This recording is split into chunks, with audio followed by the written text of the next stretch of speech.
Okay, so I guess we're back on schedule of reviewing episodes every Saturday again. So today's episode is Treasure by Scott Sonneborn, and if it's anything like the last one, then good thing I have the clicker right next to me.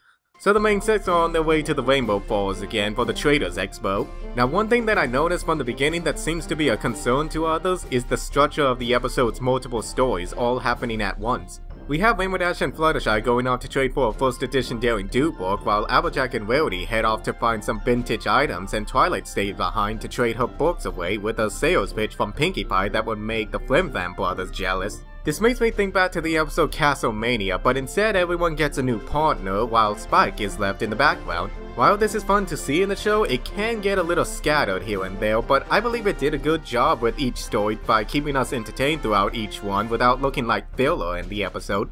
Now let's go over each individual story, starting with Rainbow Dash and Fluttershy. Apparently Rainbow Dash thinks her lucky rusty horseshoe is actually worth something and makes it look like she is trying to swindle someone out on a trade, but hey, it has sentimental value, so it's understandable. However, the sales pony doesn't buy it and reveals that she wants an Orthos, and who can blame her? I want one myself. To summarize this up, Rainbow Dash must trade several items in order to get the book she wants, and this makes me think back to Eddie and Eddie's Who What Where Ed, and I totally called it when I first read the synopsis of this episode and saw the short preview as well. Next we have Rarity and Applejack pulling together their resources to get the items they want, but both seem to be at an impasse since both of them want to trade everything they have for two separate items. It's like if I had $20 and my friend had $20 and we each wanted a different toy but they cost $40. Same concept and nothing too over the top, but it was funny to watch. And speaking of over the top, Pinkie Pie is trying to help trade Twilight's books away and believes them to be valuable since they are owned by a princess. And while I don't believe something to be worth more just because someone famous owned it before, I will admit that sentimental value is priceless to some people, and Twilight sees that these books are worth more to her because they made her into the pony she is today. Like I said, priceless. So to wrap this all up, Rainbow Dash manages to get what she wants at the cost of trading her friend and believes that it was a bad trade, and this is where Twilight steps in to settle the debate. Rainbow Dash now understands her mistakes and knows that it was a bad trade, and everyone seems to agree, and then the main six are on their way home with smaller scaled items instead of the ones they wanted. So how would I rate this episode?